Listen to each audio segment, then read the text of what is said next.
Aku akan mengatakan sesuatu yang mungkin membuatmu tidak nyaman sejak detik pertama. Aku hidup hampir 100 tahun, dan aku tidak menjadi kaya karena aku pintar. Aku menjadi kaya karena aku melihat bagaimana orang-orang pintar menghancurkan diri mereka sendiri. Namaku Charlie Munger, dan selama hidupku, aku menyaksikan satu tragedi yang terus berulang di berbagai negara, di berbagai generasi, dengan wajah yang selalu berbeda, tapi dengan kesalahan yang sama. Orang bekerja keras seumur hidup. Mereka menabung, mereka mengikuti semua nasihat aman. Lalu suatu hari mereka bertanya dengan suara pelan, "Kemana perginya semua uang itu?" Aku ingin bertanya padamu sekarang. Bagaimana jika masalahnya bukan karena kamu kurang cerdas, tapi karena kamu terlalu patuh pada keputusan yang terlihat normal? Bagaimana jika rumah impianmu sebenarnya adalah jebakan mahal? Bagaimana jika investasimu yang terlihat pintar justru rapuh sejak awal? Dan bagaimana jika perubahan besar di depan mata sedang kamu abaikan karena terlalu sibuk merasa aman? Aku tidak akan mengajarkanmu cara cepat kaya. Aku akan menunjukkan sesuatu yang jauh lebih berbahaya. Cara paling umum, manusia menghancurkan masa depan mereka sendiri. Tanpa sadar, jika kamu berani mendengarkan sampai akhir, mungkin kamu tidak akan merasa nyaman. Tapi satu hal pasti, kamu akan melihat uang, hidup, dan keputusanmu dengan cara yang tidak akan pernah sama lagi. Aku akan mulai dengan sebuah pengakuan yang mungkin terdengar aneh bagi banyak orang. Aku tidak menghabiskan hidupku mengejar uang. Aku menghabiskan hidupku mengejar satu hal yang jauh lebih berharga. Menghindari kebodohan, aku hidup hampir 1 abad. Aku melihat perang, krisis, gelembung ekonomi, kehancuran keluarga, dan kejatuhan orang-orang yang tampak sangat pintar di permukaan. Dan dari semua yang kulihat, satu pelajaran paling menyakitkan justru datang dari pola yang berulang. Bukan tentang bagaimana orang menjadi kaya, tapi tentang bagaimana orang menghancurkan kekayaan mereka sendiri dengan penuh keyakinan. Bayangkan ini, seorang pria bekerja keras selama 30 tahun, bangun pagi, pulang malam, menabung sedikit demi sedikit. Lalu, dalam 10 tahun terakhir, hidup finansialnya, ia membuat beberapa keputusan yang terlihat normal. Dan semua jerih payah itu lenyap, bukan karena bencana alam, bukan karena perang, bukan karena nasib buruk, tapi karena keputusan bodoh yang tampak masuk akal. Aku tidak terkejut, karena aku sudah melihat cerita ini ribuan kali. Izinkan aku bertanya padamu, pernahkah kamu melihat orang pintar, berpendidikan, rajin, tapi hidupnya berakhir dengan kecemasan finansial? Pernahkah kamu bertanya, apa sebenarnya yang salah? Dan pertanyaan yang lebih mengganggu, bagaimana jika kesalahan itu sedang kamu ulangi hari ini? Tanpa kamu sadari, kebanyakan orang percaya kekayaan dibangun dengan menemukan peluang besar. Aku percaya sebaliknya. Kekayaan dihancurkan oleh kesalahan kecil yang dibiarkan tumbuh terlalu lama. Aku tidak belajar ini dari buku motivasi, aku belajar dari kegagalan manusia, dari keserakahan, dari ego, dari tekanan sosial, dan dari satu kebiasaan paling berbahaya yang dimiliki manusia modern. Merasa aman hanya karena semua orang melakukan hal yang sama. Di sepanjang hidupku, aku menyadari satu hal yang pahit. Manusia jarang bangkrut karena satu keputusan besar yang dramatis. Mereka bangkrut karena serangkaian keputusan kecil yang mereka bela mati-matian. Dan inilah awal ceritanya. Aku ingin membawamu ke tahun-tahun awal hidupku. Aku tidak lahir kaya. Aku tidak jenius. Aku bahkan tidak selalu benar. Tapi aku obsesif terhadap satu hal. Aku ingin tahu bagaimana orang gagal. Aku membaca biografi orang-orang hebat. Aku mempelajari perusahaan yang runtuh. Aku mengamati investor yang dulunya dielu-elukan, lalu dilupakan. Dan aku menemukan pola yang konsisten, pola yang menakutkan. Orang tidak hancur karena tidak tahu apa yang harus dilakukan. Mereka hancur karena menolak melihat apa yang harus dihindari. Bukankah aneh? Kita mengajarkan anak-anak untuk berani bermimpi, tapi jarang mengajarkan mereka untuk menghindari perangkap. Kita memuji keberanian mengambil risiko, tapi jarang membicarakan kebodohan yang menyamar. Sebagai keberanian, aku hidup cukup lama untuk memahami ini. Kebanyakan orang tidak ingin kebenaran. Mereka ingin pembenaran. Dan dari sinilah semuanya bermula. Sekarang, aku ingin mengajakmu melangkah lebih dalam. Aku sudah berumur 99 tahun. Aku telah melihat lebih banyak kegagalan daripada kesuksesan. Dan anehnya, kegagalan itulah yang membuatku kaya. Aku sering ditanya, Charlie, apa rahasia hidup panjang dan kekayaanmu? Orang berharap aku menyebutkan saham rahasia, strategi rumit, atau peluang emas. Aku selalu kecewakan mereka. Rahasiaku sederhana. Aku menghindari hal-hal bodoh. Dengan disiplin yang hampir ekstrem, aku tidak tergoda cepat kaya. Aku tidak terobsesi mengalahkan pasar. Aku tidak memaksakan diri terlihat pintar. Aku hanya bertanya satu hal setiap kali mengambil keputusan dalam 10, 20, atau 30 tahun ke depan. Keputusan ini akan membuatku menyesal atau bersyukur. Kedengarannya sederhana, bukan? Justru karena sederhana, hampir tidak ada yang melakukannya. Manusia ingin hasil cepat. Mereka ingin validasi sekarang. Mereka ingin terlihat berhasil hari ini, meski harus membayar mahal besok. Aku memilih jalan sebaliknya. Aku menunda kesenangan. Aku menelan kebosanan. Aku menahan ego. Dan aku ingin bertanya padamu sekarang. Berapa banyak keputusan dalam hidupmu yang kamu ambil hanya agar terlihat berhasil di mata orang lain? Berapa banyak cicilan, investasi, dan gaya hidup yang kamu pertahankan? Bukan karena masuk akal, tapi karena gengsi. Aku melihat ini berulang kali. Orang tidak miskin karena penghasilannya kecil. Mereka miskin karena gaya hidupnya terlalu optimis terhadap masa depan. Aku tidak percaya pada optimisme buta. Aku percaya pada realitas. Realitas mengatakan bahwa dunia tidak selalu adil. Realitas mengatakan bahwa pasar bisa kejam. Dan realitas yang paling menyakitkan, kebanyakan orang terlalu percaya diri pada kemampuan mereka sendiri. Aku belajar satu prinsip yang menyelamatkan hidupku. Jika kamu ingin sukses luar biasa, jangan mencoba melakukan hal luar biasa. Cukup hindari kesalahan besar. Terdengar mengecewakan? Ya. Tidak heroik. Tidak dramatis. Tidak cocok dijadikan poster motivasi. Tapi lihatlah hasilnya. Aku hidup hampir 1 abad. Aku melewati inflasi, resesi, euforia, dan kehancuran. Dan aku tetap berdiri. Bukan karena aku paling pintar, tapi karena aku paling sabar menghindari jebakan. Dan sekarang, izinkan aku melemparkan satu pertanyaan terakhir yang mungkin membuatmu tidak nyaman. Bagaimana jika kegagalan finansial bukan sesuatu yang datang dari luar? Bagaimana jika ia adalah hasil dari keputusan-keputusan yang selama ini kamu anggap normal? Bagaimana jika rumah impian, investasi populer, dan rencana masa depan yang terlihat rapi justru adalah pintu masuk menuju kehancuran yang pelan tapi pasti? Aku tidak meminta kamu mempercayaiku. Aku hanya meminta satu hal. Berhentilah sejenak, pikirkan ulang keputusan yang selama ini tidak pernah kamu pertanyakan. Karena di sanalah, biasanya, kebodohan paling berbahaya bersembunyi. Dan percayalah padaku, aku sudah melihat akhirnya, terlalu sering.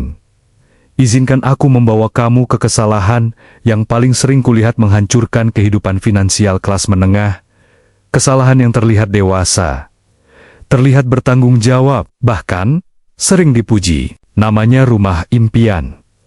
Aku sudah melihat ini sejak puluhan tahun lalu, dan polanya hampir tidak pernah berubah. Seorang pria muda atau pasangan muda akhirnya menjadi orang dewasa. Mereka bekerja keras, gaji mulai stabil, lalu satu kalimat muncul di kepala mereka. Sudah waktunya punya rumah sendiri. Kalimat itu terdengar masuk akal. Terlalu masuk akal, sampai hampir tidak pernah dipertanyakan. Aku ingin kamu berhenti sejenak dan mendengarkan. Ini baik-baik. Rumah bukanlah masalahnya. Masalahnya adalah utang berlebihan yang dibungkus dengan mimpi. Aku pernah melihat orang membeli rumah bukan karena mampu, Tapi karena takut tertinggal, takut dibandingkan, takut dianggap gagal, takut terlihat tidak mapan di usia tertentu. Dan aku selalu bertanya, dalam hati, mengapa manusia begitu rela mengikat hidupnya selama 20 atau 30 tahun hanya untuk mendapatkan pengakuan sosial? Aku menyebut ini jebakan paling berbahaya, karena ia tidak terasa seperti jebakan. Ia terasa seperti pencapaian. Cicilan dimulai kecil, lalu bertambah, lalu gaji naik sedikit, tapi biaya hidup naik lebih cepat. Dan tiba-tiba, seluruh hidupmu bukan lagi tentang pilihan, tapi tentang bertahan. Aku telah melihat orang yang cerdas, rajin, dan jujur kehilangan kebebasan berpikir hanya karena satu keputusan besar yang tidak pernah mereka hitung dengan jujur. Aku ingin bertanya padamu, sekarang, apakah rumah itu benar? Benar. Aset, atau hanya komitmen finansial raksasa yang kamu sebut aset agar terasa lebih nyaman? Banyak orang berkata, tenang saja, properti selalu naik. Kalimat itu terdengar pintar. Sampai kamu sadar satu hal pahit. Nilai rumahmu mungkin naik di atas kertas, tapi kebebasanmu turun setiap bulan. Aku tidak anti rumah. Aku anti utang yang membuat manusia berhenti berpikir jangka panjang. Karena saat seluruh penghasilanmu habis untuk cicilan, kamu kehilangan satu hal paling berharga. Kemampuan untuk mengatakan tidak. Tidak pada pekerjaan buruk. Tidak pada investasi bodoh. Tidak pada hidup yang kamu benci. Dan inilah yang jarang dibicarakan. Utang besar membuat orang menjadi rapuh secara mental. Mereka tidak berani mengambil keputusan rasional. Mereka hanya berani mengambil keputusan aman, atau yang terlihat aman. Dan disitulah kesalahan berikutnya menunggu. Sekarang kita masuk ke kesalahan yang terlihat lebih cerdas, lebih modern, lebih berkelas, investasi. Aku selalu tersenyum getir saat melihat orang berkata, saya bukan spekulan, saya investor. Lalu aku bertanya, bisnis apa yang sebenarnya kamu miliki? Dan seringkali, jawabannya hanyalah keheningan. Aku sudah mengatakan ini sepanjang hidupku. Membeli saham tanpa memahami bisnisnya bukan investasi. Itu hanya judi yang disamarkan dengan istilah keren. Aku melihat orang menaruh uang di perusahaan yang bahkan tidak mereka pahami. Bagaimana cara menghasilkan uang? Tidak tahu siapa pesaingnya. Tidak tahu apa keunggulannya, tidak tahu mengapa perusahaan itu bisa bertahan 10 atau 20 tahun ke depan. Tapi, mereka tahu satu hal, harganya sedang naik. Itulah momen di mana aku tahu, uang itu dalam bahaya. Aku ingin kamu merenung sejenak. Jika sebuah bisnis begitu mudah dipahami dan dimasuki semua orang, apa yang mencegah kompetitor menghancurkannya? Inilah konsep yang sering kuulang sepanjang hidupku. Jika sebuah perusahaan tidak memiliki parit ekonomi sejati, ia hanyalah kastil pasir yang menunggu ombak. Berikutnya, dan kelas menengah, paling sering menjadi korban di sini. Mereka tidak cukup kaya untuk gagal berkali-kali, tapi juga tidak cukup sabar untuk benar-benar memahami apa yang mereka beli. Aku pernah melihat seseorang berkata dengan bangga, saya punya 15 saham berbeda. Aku tidak terkesan. Aku khawatir. Diversifikasi tanpa pemahaman bukan perlindungan. Itu hanya pengakuan diam-diam bahwa kamu tidak tahu apa yang kamu lakukan. Aku ingin bertanya sesuatu yang mungkin tidak nyaman. Jika kamu tidak akan membeli seluruh bisnisnya, mengapa kamu merasa nyaman membeli sepotong kecilnya? Banyak orang membeli saham seperti membeli tiket lotre. Sedikit riset, banyak harapan. Dan ketika hasilnya buruk, mereka menyalahkan pasar. Padahal, masalahnya bukan pasar. Masalahnya adalah keputusan. Tanpa fondasi, aku tidak pernah tertarik pada perusahaan yang hanya tumbuh karena tren. Aku tertarik pada perusahaan yang bertahan karena keunggulan struktural. Sesuatu yang sulit ditiru, sulit digeser, sulit dihancurkan. Dan aku melihat kesalahan ini menghancurkan tabungan kelas menengah dengan cara yang sunyi. Tidak ada ledakan, tidak ada drama, hanya penurunan perlahan yang disebut fluktuasi. Sementara, sampai suatu hari, mereka sadar waktu sudah habis, kesempatan memperbaiki kesalahan sudah lewat, dan izinkan aku mengatakan ini dengan jujur. Tidak semua orang harus berinvestasi, tapi semua orang harus menghindari investasi bodoh. Aku lebih menghormati orang yang menyimpan uangnya dengan sabar daripada orang yang berinvestasi tanpa memahami apa pun, karena uang bukan hanya tentang angka. Ia adalah energi kehidupan, waktu yang kamu tukarkan, stres yang kamu telan, kesempatan yang kamu korbankan, dan ketika kamu menaruhnya di tempat yang salah, kamu bukan hanya kehilangan uang, kamu kehilangan bagian dari hidupmu.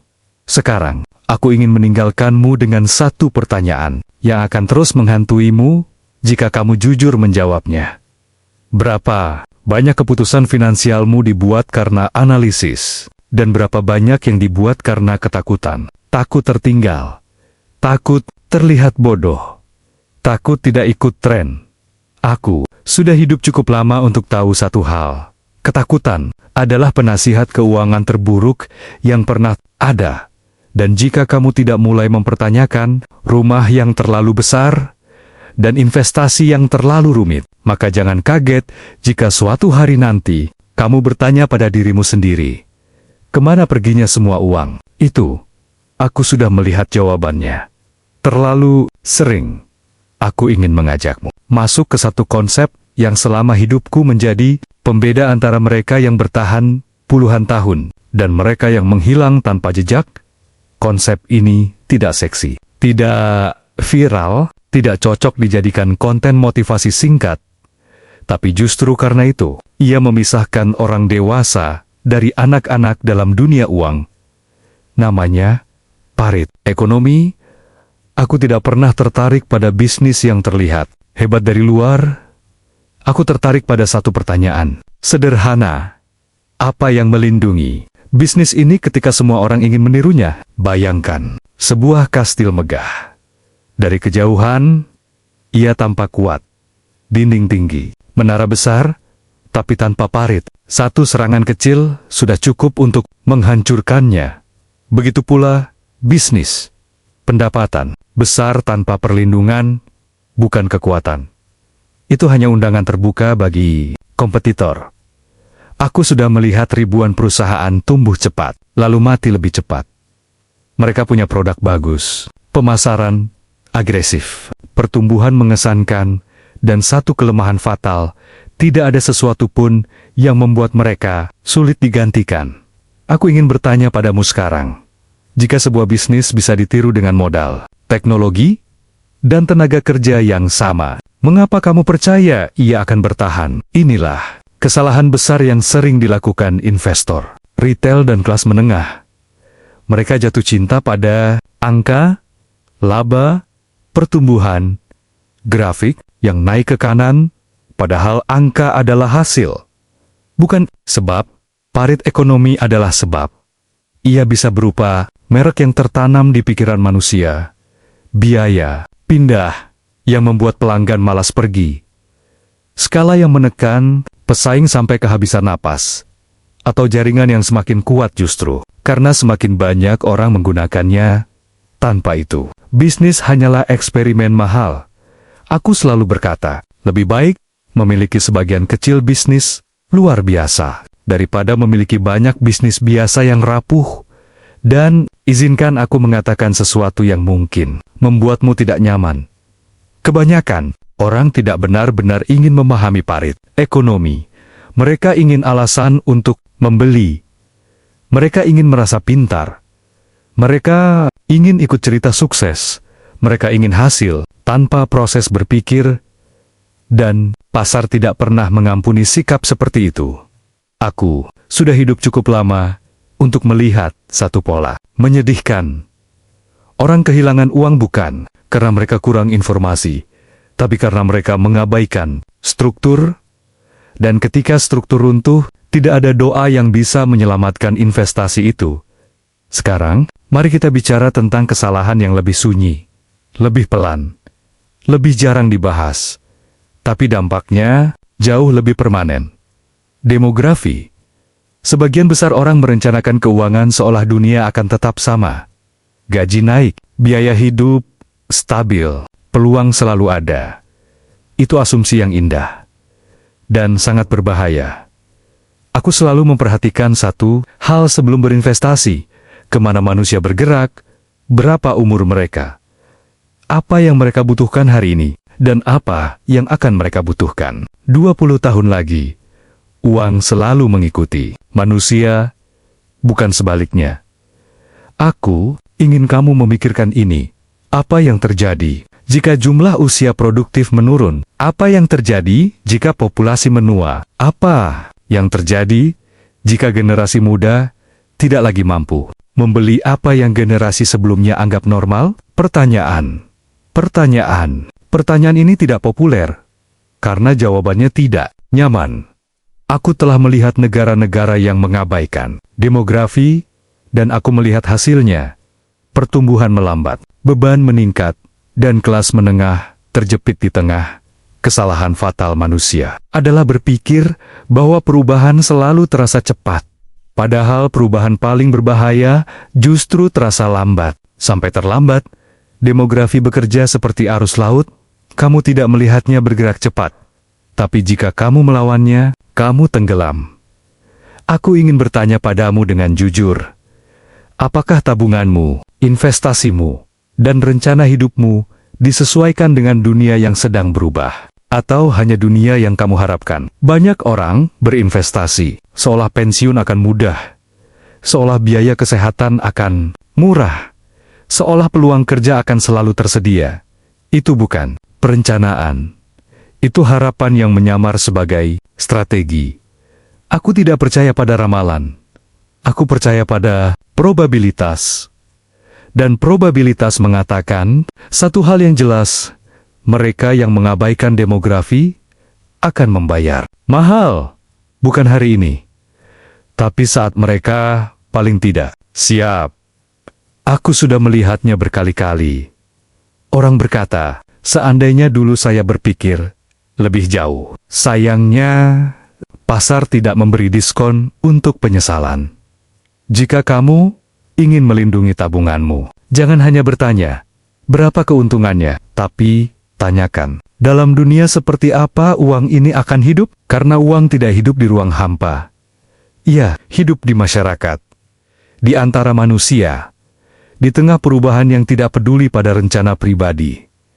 Dan sekarang, aku ingin meninggalkanmu dengan satu kalimat yang mungkin terdengar sederhana, tapi menyelamatkan hidup finansial lebih banyak orang daripada strategi apapun yang pernah kubaca. Jika kamu tidak memahami parit yang melindungi bisnismu dan tidak memahami arus demografi yang menggerakkan dunia, maka kamu bukan sedang berinvestasi, kamu hanya sedang berharap. Dan harapan bukanlah strategi. Sekarang aku ingin mengikat semua ini menjadi satu simpul yang tidak nyaman, karena kesalahan terbesar manusia bukan pada satu keputusan. Kesalahan terbesar manusia adalah pola. Aku telah hidup cukup lama untuk melihat 3 keputusan bodoh yang terlihat normal, rasional, bahkan dianjurkan bersatu menjadi satu jalur kehancuran yang rapi: utang berlebihan atas nama rumah impian, investasi tanpa parit ekonomi sejati, dan pengabaian terhadap perubahan demografi yang pelan tapi kejam. Masing-masing terlihat bisa ditoleransi, tapi ketika digabungkan, mereka membentuk jebakan sempurna bagi kelas menengah. Aku ingin kamu merenung sejenak. Mengapa begitu banyak orang yang bekerja keras sepanjang hidupnya, namun tetap merasa tertinggal di usia tua? Bukan karena mereka malas, bukan karena mereka bodoh, tapi karena mereka mengikuti peta yang salah dan tidak pernah berhenti untuk bertanya. Aku selalu berkata ini dengan nada yang mungkin terdengar kejam. Kebanyakan orang tidak bangkrut secara finansial. Mereka bangkrut secara mental. Jauh sebelum uangnya habis, mereka berhenti mempertanyakan keputusan. Mereka berhenti mengevaluasi asumsi. Mereka mulai hidup dengan autopilot. Dan ketika dunia berubah, mereka tetap berjalan lurus. menuju jurang. Aku sudah melihat orang-orang yang hidupnya tampak benar di usia 30. Rumah besar, mobil, layak, investasi di mana-mana. Tapi di usia 50, wajah mereka penuh kecemasan. Mereka terjebak, tidak bisa berhenti bekerja, tidak bisa mengambil risiko cerdas, tidak bisa berkata, "Saya cukup." Aku ingin bertanya padamu sekarang. Apakah hidup finansialmu memberimu ketenangan, atau hanya memberi ilusi stabilitas? Karena stabilitas palsu adalah musuh paling berbahaya. Ia membuatmu nyaman, sampai kamu tidak siap menghadapi perubahan. Kelas menengah paling sering jatuh ke lubang ini. Mereka terlalu kaya untuk mendapat bantuan, terlalu miskin untuk membuat kesalahan besar, dan terlalu sibuk untuk berpikir ulang. Inilah tragedi yang jarang dibicarakan. Kesalahan-kesalahan ini terlihat normal, karena semua orang melakukannya. Dan justru karena itu, mereka menjadi mematikan. Jika semua orang melompat ke jurang yang sama, itu tidak membuat jurang itu hilang. Dan sekarang, izinkan aku menutup ceritaku dengan sesuatu yang mungkin mengecewakanmu. Aku tidak akan memberimu rahasia cepat, kaya. Aku tidak akan menjanjikan jalan pintas. Aku tidak akan memberimu harapan kosong. Aku akan memberimu sesuatu yang jauh lebih berguna. Cara bertahan hidup, melindungi tabungan di era ketidakpastian. Bukan tentang menjadi pintar. Ini tentang menjadi tidak bodoh. Aku selalu membangun hidupku dengan satu pertanyaan sederhana. Apa yang bisa menghancurkanku? Bukan. Apa yang bisa membuatku kaya? Itu pertanyaan yang salah. Jika kamu ingin bertahan, hindari utang yang membuatmu kehilangan pilihan. Jika kamu ingin berinvestasi, pahami bisnisnya seolah kamu akan memilikinya selamanya.